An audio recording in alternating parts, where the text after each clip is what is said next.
Hello, my friends. Welcome to my Sniper Trading channel. Forex analysis मध्ये तुमचं सर्वांचं हार्दिक हार्दिक स्वागत. सो बेसिकली अजून पण आपण अनालिसिसच करतोय. अजून मी ट्रेडिंग चालू केलेलं नाहीये, but definitely I try the trading.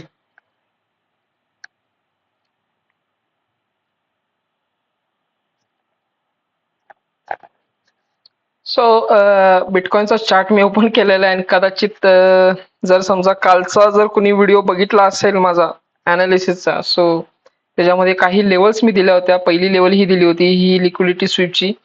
So जर समजा तुम्ही ह्या लेवलला चेक केला तर लोअर टाइम फ्रेमला इथे एक लिक्विडिटी स्वीप झालेली आहे.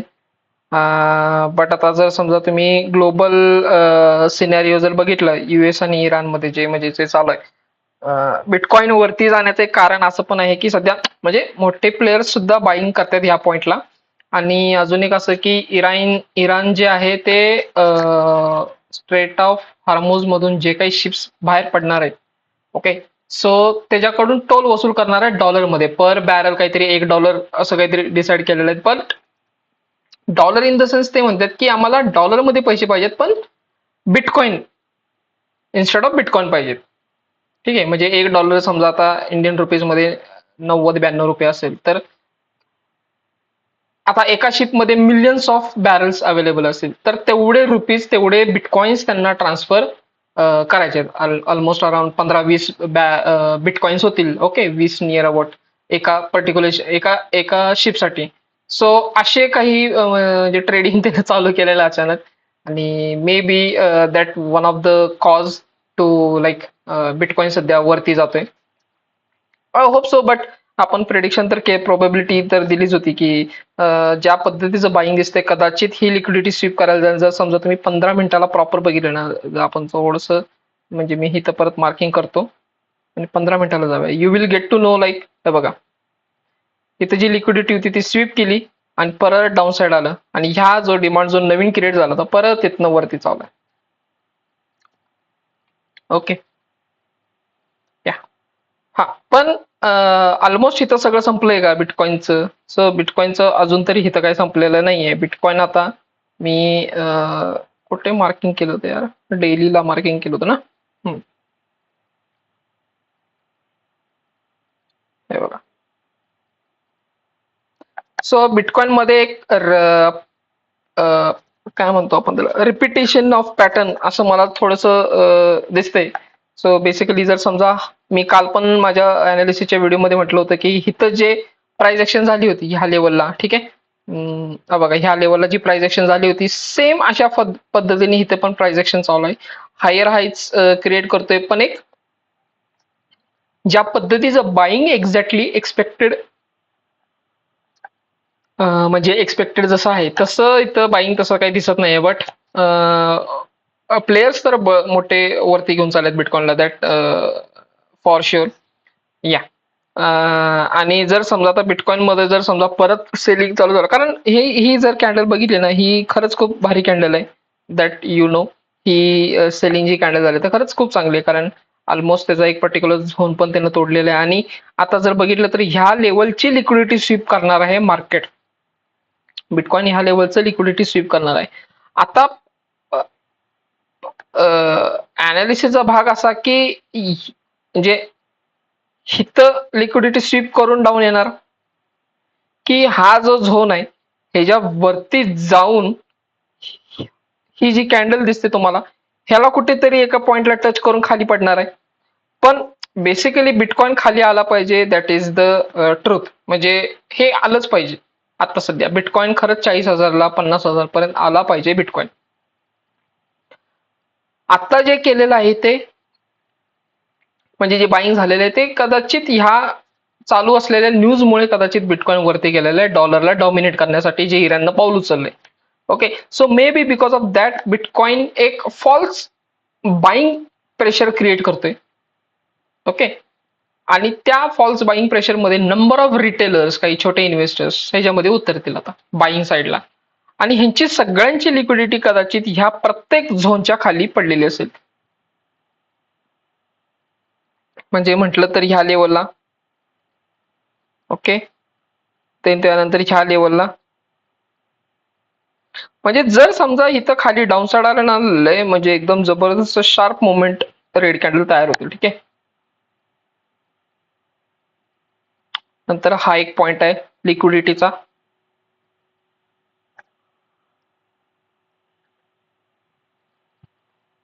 राईट. सो बिटकॉइन तर म्हणजे ही आता मारुबुजू कॅन्डल, मारुबुजू काही तर नाव आहे बघा. मारुबुजू, इंगल्फिंग ही जी कॅन्डल क्रिएट झाली नाही ते खरंच चांगली कॅन्डल झाली. Okay, that's good. बट ह्याच्यानंतर ह्या कॅन्डल नंतर एक्झॅक्टली काय होते आपल्याला बघायचं. हे बाईंग जे आहे ते कशा पद्धतीचे होते, किती स्लो बाईंग होते हे चेक करायचं आपल्याला. म्हणजे आता बघा इथे पण कॅन्डल सेम काय झाली होती, इंगल्फिंग कॅन्डल झाली होती. बट त्यानंतर बघा काय झालं, लिक्विडिटी स्वीप झाली, डाऊन साइड आली. आणि डाऊन साइड आली हे कोणत्या कॅन्डलनं कन्फर्मेशन दिले की ही जी रेड कॅन्डल झालेली आहे इथे, ह्या रेड कॅन्डलनं कन्फर्मेशन दिलं की येस आता इथून डाऊन साइड मोमेंटम येणार आहे. आणि आता इथूनच काय येणार आहे, कारण जर समजा तुम्ही बघितलं व्यवस्थित तर बघा हिटली लिक्विडिटी खाली ह्या झोनने, हिटली लिक्विडिटी खाली ह्या झोनने, ह्या लेवलची लिक्विडिटी खाली ह्या झोनने. सो 1 2 3 म्हणजे थर्ड टाइमला काय झालं, इथून लिक्विडिटी खाऊन मग डाऊन साईडला आलं.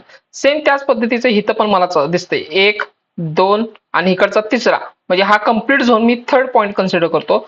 आणि जर समजा डाऊन साईड आलंच तर कदाचित ह्याला कुठेतरी टच करेल, ह्या फेअर व्हॅल्यू गॅपला थोडंफार कुठेतरी टच करून मग बिटकॉइन डाऊन साईड येऊ शकतो. That is a probability.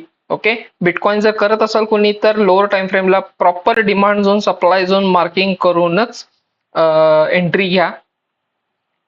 Okay.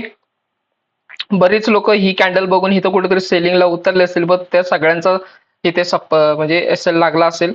ही कॅन्डलच त्यामुळे क्रिएट झाली. एवढी मोठी ग्रीन कॅन्डल होण्याचं कारण काय, कारण ह्या लेवलला बरेच सेलर्स उतरले असणार आहेत. Okay. So I hope like bitcoin तर तुम्हाला कळालं असेल. Let's analysis, let's get the make the analysis for the XAUUSD.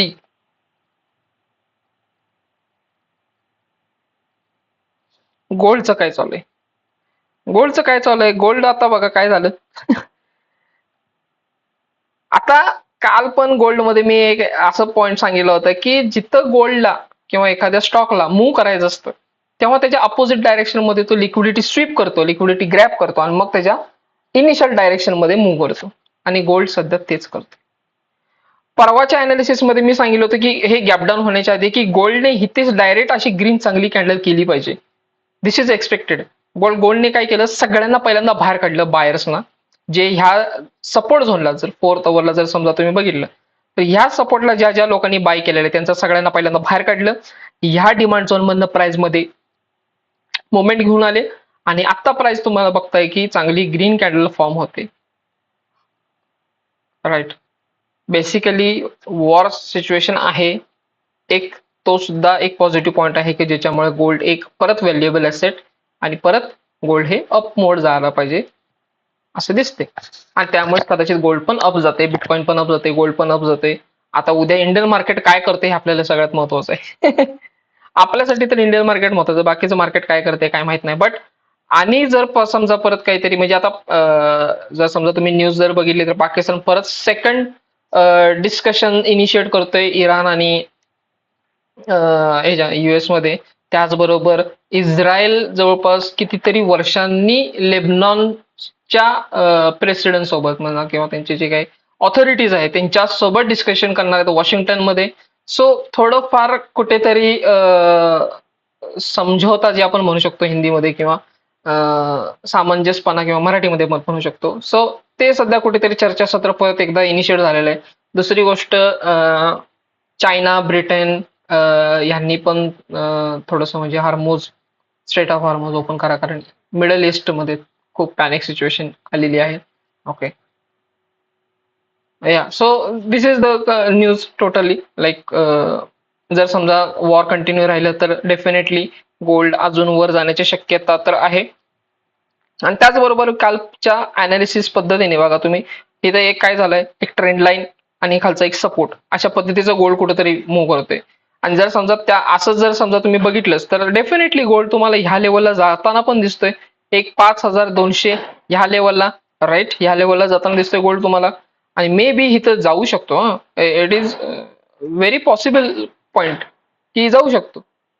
फक्त ह्याचा जाण्याचा जो क्रम आहे ना तो खूप स्लो पाहिजे, म्हणजे एकदम छोटे छोटे छोटे कॅन्डल, मध्येच स्ट्रॉंग रेड कॅन्डल, मध्ये थोडीशी बाईंशी छोटीशी बाईंशी कॅन्डल, परत स्ट्रॉंग रेड कॅन्डल, अशा पद्धतीचं म्हणजे हळूहळू गेलं पाहिजे. ह्या सेलिंगच्या अगेन्स्ट इथलं बाईंग जे आहे ते एकदम स्लो पाहिजे, जेणेकरून आपल्याला त्याचा अंदाज येईल की यस इथे मोठे प्लेयर्स आहेत पण ते सगळ्यांना फसवतात. ओके, आता तरी सध्या मला तसं दिसतंय. पण ही 2 ग्रीन कॅन्डल झाल्यात, आता बघू इथे कशा ग्रीन कॅन्डल्स तयार होत्यात. ह्या लेवलच्या ह्या रेड कॅन्डल जशा झाल्या तशा इथे ग्रीन कॅन्डल होऊ नये म्हणजे झालं. ठीक आहे. So this is how like the gold. माझे लेवल्स तर फिक्स आहेत ह्या लेवल पर्यंत. गोल्ड इथून परत हा जो जो झोन आहे, हा जो लिक्विडिटी तयार झालेली आहे, ह्या झोनच्या वरती गोल्ड जाणार, कारण इथे नंबर ऑफ सेलर्स बसलेले आहेत. ठीक आहे, या लेवलला सेलर्स आहेत. गोल्ड ह्या लेवल पर्यंत पण जाणार, पण तोपर्यंत अजून एक, तोपर्यंत सध्या पण आहेच. ठीक आहे. जर समजा युएस आणि इराण मध्ये काही झालंच, एकतर एकमेकांना मारतील, नाहीतर म्हणजे दोघं पण थांबतील. जर थांबलेच थांबले तर सगळं मार्केट अप जाणार आहे, गोल्ड खाली येणार आहे. आणि जर समजा वॉर राहिलं, कारण जर समजा तुम्ही स्टेट ऑफ हॉर्मझची परिस्थिती बघितलं तर कम्प्लिटली युएस शिपने अक्वायर केलेला आहे त्याचा कम्प्लीट आउटर एरिया, जो कतार आणि कतार पासून ते ओके त्या लेवल ते तिथून तिथपर्यंत. ठीक आहे. सो कम्प्लीट एरिया युएस शिप्सने अक्वायर केलेला आहे, एकालाही ते सोडत नाहीत. अशा पद्धतीचं काहीतरी थोडंसं एन्व्हायरमेंट झालेलं आहे. आपण आपल्याला न्यूज कळतं कोणी म्हणजे प्रॉपर काय डिस्कशन चालू आहेत ते त्यांच्यामध्ये. सो तसं काहीसा सिनेरिओ आहे गोल्डमध्ये. Okay. So please, I hope like everyone will get to understand what are the levels for BTC and gold. So नक्कीच मी ट्राय करेन एंट्री एक्झिट घेण्यासाठी. Please so then like the video, share with your friends and subscribe my channel. Thank you. Tata. Bye bye.